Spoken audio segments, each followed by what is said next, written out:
आज हम एक ऐसे सवाल में गहरे उतर रहे हैं जो शायद कई लोगों के मन में उठता होगा कि ये जो आध्यात्मिक ज्ञान है जो हम सुनते हैं और उसे असलियत में जीने के बीच इतना बड़ा फासला क्यों महसूस होता है। हमारे पास एक बहुत ही दिलचस्प संवाद के कुछ अंश हैं जो इसी पर व्यक्तिगत बदलाव और आध्यात्मिक विचारों को रोजमर्रा की जिंदगी में उतारने की जो कश्मकश है उस पर रोशनी डालते हैं। हमारा इरादा क्या है, इस संवाद से उन खास चुनौतियों और वो जो गहरी समझ है उसको बाहर निकालना जो अक्सर हमें रोकती है इन अमूर्त लगने वाले आध्यात्मिक सिद्धांतों को एक जीती जागती सच्चाई बनाने से। तो चलिए कोशिश करते हैं इसे समझने की। बिल्कुल। और ये एक बहुत ही आम अनुभव है। जैसा आपने कहा, लोग अक्सर आध्यात्मिक संभावनाओं से, जागृति की बातों से बहुत प्रेरित महसूस करते हैं। एकदम लगता है हाँ यही करना है। लेकिन फिर जब उसे हासिल करने की राह देखते हैं तो वो बहुत लंबी और मुश्किल लगती है, और फिर जाहिर है निराशा हाथ लगती है। ये संवाद इसी कश्मकश को बहुत खूबसूरती से पकड़ता है और ये समझने में मदद करता है कि ये ज्ञान सुन लेने और उसे अनुभव करने के बीच ये खाई क्यों महसूस होती है। हाँ, और ये कश्मकश तो संवाद की शुरुआत में ही दिख जाती है, जहां वो सवाल पूछने वाला व्यक्ति है वो अपनी यही दुविधा जाहिर कर रहा है। वो कहता है कि बुद्ध, ईसा मसीह या लाओ तजू, इन जैसे महान गुरुओं के स्तर तक पहुंचने की बात सोचना ही उसे हतोत्साहित कर देता है। उसे लगता है कि अरे मैं उनके जैसा कभी नहीं बन सकता। हालांकि वो ये जानता है थ्योरी में कि हाँ, मूल रूप से सब एक ही हैं, एक ही सोर्स से हैं, पर वो फीलिंग कि मैं वैसा नहीं हूँ, ये बहुत जानी पहचानी लगती है ना? बिल्कुल, ये बहुत ही मानवीय एहसास है, बहुत कॉमन है। और यहीं पर जो संवाद का गाइड है वो एक बहुत दिलचस्प पॉइंट रखता है। वो इस निराशा को एक अलग नजरिए से देखने को कहता है। उसका कहना है कि अगर प्रगति धीमी लग रही है तो इसे परफेक्ट या ठीक है जैसा है मानना, ये कोई बहाना बनाना नहीं है, बल्कि ये गहरी समझ का प्रतीक हो सकता है। हम्म। उन्होंने एक उदाहरण दिया, जैसे हम किसी 10 साल के बच्चे को गुणा के सवाल गलत करने पर, या कोई 4 साल का बच्चा पार्टी में दूध गिरा दे, तो हम उसे सचमुच माफ नहीं करते। हम समझते हैं, हाँ, समझते हैं कि बच्चे हैं। हाँ, कि बच्चे हैं, सीख रहे हैं, ऐसा हो जाता है। उनकी उम्र, उनके विकास का जो लेवल है, हम उसे समझते हैं। इसी तरह गुरुओं के मन में यही गहरी समझ जो है, वो माफी की जरूरत की जगह ले लेती है। उन्हें पता होता है कि ये प्रक्रिया कैसी है, इसमें वक्त लगता है, उतार चढ़ाव आते हैं। ये नजरिया तो काफी राहत देने वाला है। खुद को कोसते रहने से तो बेहतर है अपनी यात्रा की जो भी स्थिति है उसे समझ और करुणा से देखना, ये ज्यादा मददगार हो सकता है। बिल्कुल।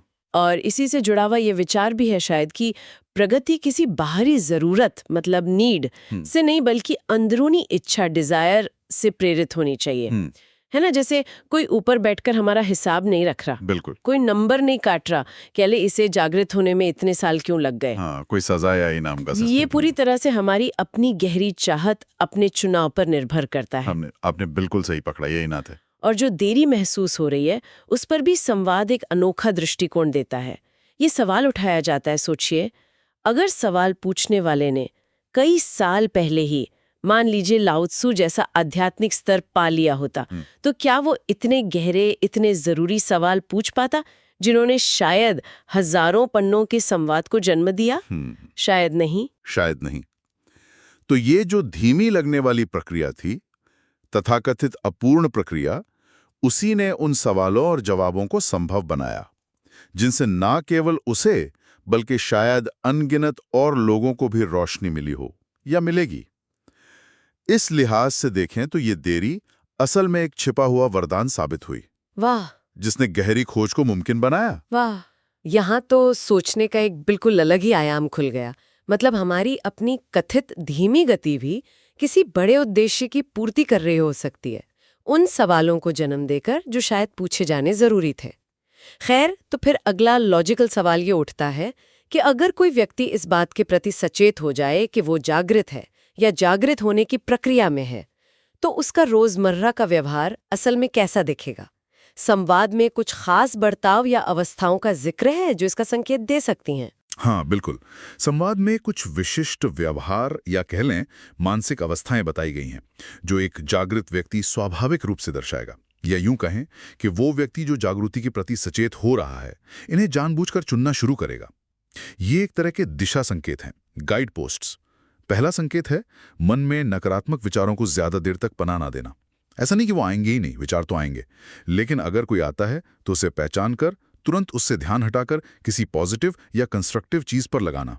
ये एक सचेत चुनाव है, अपने मन की दिशा बदलने का फैसला। विचारों पर सचेत नियंत्रण रखना। ये सुनने में तो सरल लगता है, पर इसे लगातार करना ही शायद असली चुनौती है, खासकर जब हालात मुश्किल हों। खैर, अगला संकेत क्या है? दूसरा है खुद से, दूसरों से और जीवन से जैसे वे हैं उसी रूप में पूरी तरह से बिना शर्त प्यार करना।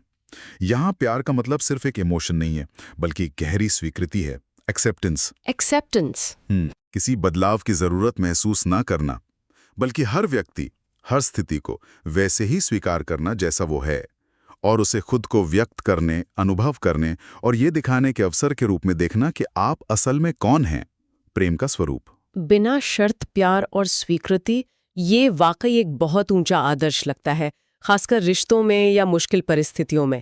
इसे असलियत में जीना एक साधना जैसा होगा। और तीसरा संकेत सुनने में थोड़ा चौंकाने वाला लग सकता है, किसी को कभी माफ न करना। माफ न करना। हाँ, पर इसका मतलब कठोर या बदला लेने वाला होना बिल्कुल नहीं है। बात गहरी है। जागृत व्यक्ति ये समझता है कि क्योंकि वो स्वयं दिव्यता का अंश है और दूसरा व्यक्ति भी मूल रूप से वही है, तो असल में चोट लगना या घायल होना संभव ही नहीं है। अच्छा। जो चोट लगती है वो अहंकार को लगती है, ईगो को, आत्मा को नहीं। इसलिए माफी की जरूरत ही महसूस नहीं होती। माफी की जगह एक गहरी समझ और करुणा ले लेती है। ये महसूस करना कि दूसरे व्यक्ति ने किस अंदरूनी दर्द, डर, भ्रम या गुस्से के चलते अपनी सच्ची प्रकृति को भूलकर वैसा व्यवहार किया होगा।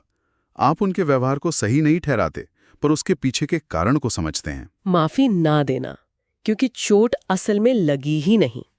या यूं कहें कि जो घायल हो सकता है वो हमारा असली स्वरूप नहीं है। ये तो पूरी धारणा को ही पलट देता है। माफी मांगने या देने के बोझ से मुक्ति और उसकी जगह समझ और करुणा। बहुत गहरा। चौथा क्या है? चौथा है किसी दूसरे की मृत्यु पर शोक न मनाना। हाँ, उनके जाने से हमारे जीवन में जो खालीपन आया है उस पर दुख महसूस हो सकता है, वो स्वाभाविक है, लेकिन उनकी मृत्यु पर शोक नहीं, बल्कि उनके जीवन के खूबसूरत पलों का, उन्होंने जो प्यार और खुशी बांटी उसका उत्सव मनाना, सेलिब्रेट करना। और ये जानना, ये विश्वास रखना कि वो अपनी अनंत यात्रा में अगले पड़ाव पर बढ़ गए हैं। इसी तरह अपनी खुद की मृत्यु के विचार से भी भयभीत ना होना, क्योंकि ये गहरी समझ होती है कि जीवन निरंतर है, शरीर के आने जाने से परे। मृत्यु के भय से मुक्ति और जीवन की निरंतरता का बोध, ये तो इंसान की सबसे बड़ी चिंताओं में से एक का समाधान लगता है। और अंतिम पांचवा संकेत है हर चीज की ऊर्जा या कंपन, वाइब्रेशन के प्रति बेहद संवेदनशील और सचेत रहना। हर चीज का अपना एक कंपन होता है। जो भोजन हम करते हैं, जो कपड़े हम पहनते हैं, संगीत, दृश्य, और सबसे महत्वपूर्ण जो विचार हम सोचते हैं, जो शब्द हम बोलते हैं और जो कर्म हम करते हैं।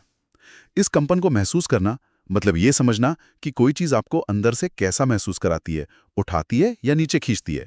और अगर ये कंपन आपकी उच्चतम समझ और आपके चुने हुए स्वरूप कि आप कौन बनना चाहते हैं से मेल ना खाए, तो उसे तुरंत बदलना। अच्छा। अपनी ऊर्जा को सचेत रूप से एडजस्ट करना, उन चीजों, विचारों और कर्मों को चुनना जो आपकी सच्ची प्रकृति से मेल खाते हों। नकारात्मक विचार न लाना, बिना शर्त प्यार करना, माफी की जरूरत ना महसूस करना बल्कि समझना, मौत का शोक न मनाना और हर चीज के कंपन के प्रति सचेत रहना। ईमानदारी से कहूं तो ये सब सुनने में बहुत बहुत बड़ा और मुश्किल लगता है ना, जैसे ये वो गुण हैं जो सिर्फ महान गुरुओं में ही हो सकते हैं। और संवाद में भी यही होता है। वो जो सवाल पूछने वाला है वो ये सब सुनकर फिर से हतोत्साहित महसूस करने लगता है। उसे लगता है कि इन आदर्शों तक पहुंचना, इन्हें अपनी जिंदगी में उतारना उसके लिए लगभग असंभव है। बिल्कुल। और यहीं पर, ठीक इसी निराशा के पॉइंट पर, संवाद का सबसे दिलचस्प और शायद सबसे शक्तिशाली मोड़ आता है।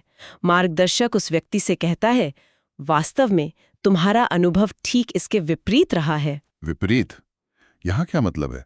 उसे तो लग रहा है कि उसने ये सब कभी नहीं किया, ये सब उसके लिए नया और मतलब पहुंच से बाहर है। विपरीत कैसे हो सकता है? मतलब ये कि मार्गदर्शक उसे याद दिला रहा है कि सवाल पूछने वाले ने और शायद हम सब ने अपने जीवन में ये सारे व्यवहार या अवस्थाएं कभी न कभी, किसी न किसी पल में, अनजाने में ही सही अनुभव जरूर किए हैं।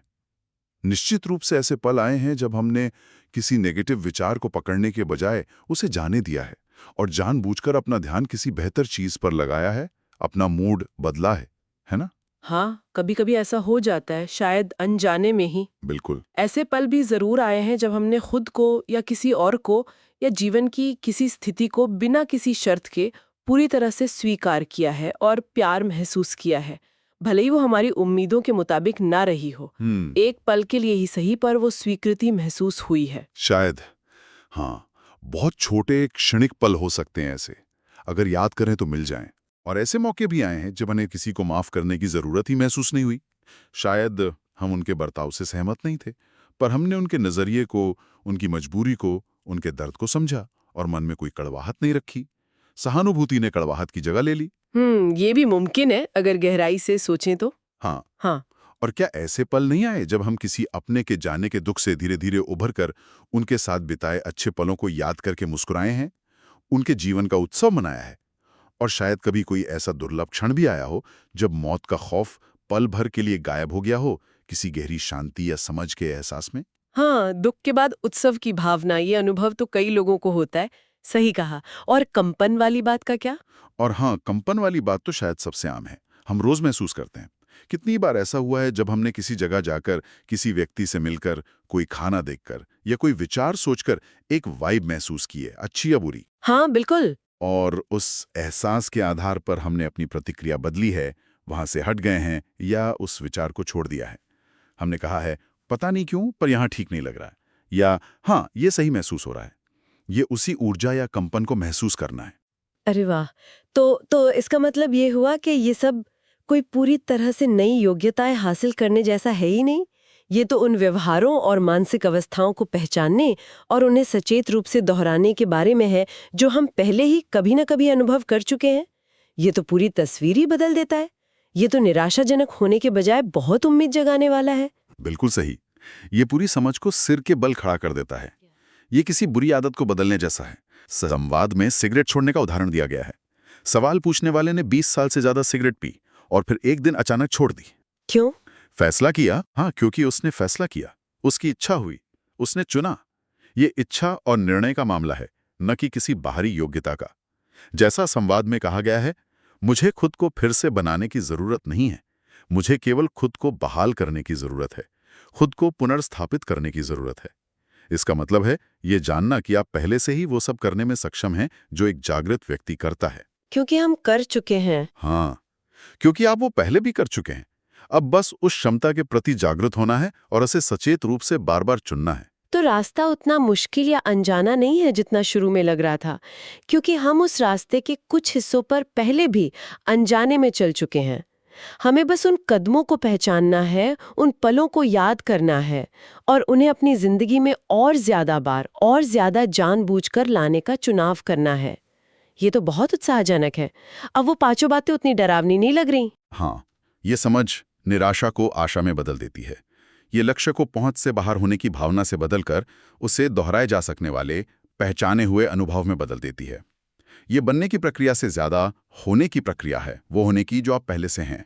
तो इस पूरी गहन चर्चा का सार, निचोड़ ये निकलता है कि आध्यात्मिक जागृति कोई दूर का आकाश का तारा तोड़ने जैसा असंभव लक्ष्य नहीं है, बल्कि ये उन सकारात्मक, प्रेमपूर्ण, समझ भरी अवस्थाओं और व्यवहारों को पहचानने का मामला है जो हमारे अपने ही जीवन के अनुभवों में बिखरे पड़े हैं, और फिर उन्हें अधिक बार, अधिक सचेत रूप से चुनने का अभ्यास है।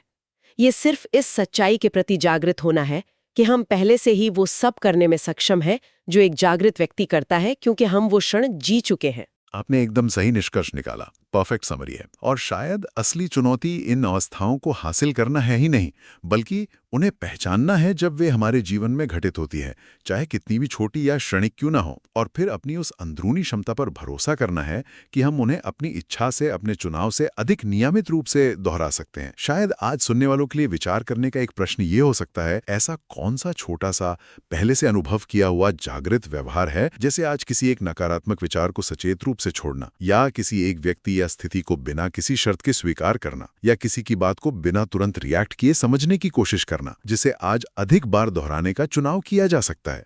छोटा सा कदम, इस विचारोत्तेजक संवाद की परतों को खोलने में साथ देने के लिए धन्यवाद। ये निश्चित रूप से आत्मचिंतन के लिए बहुत कुछ देता है।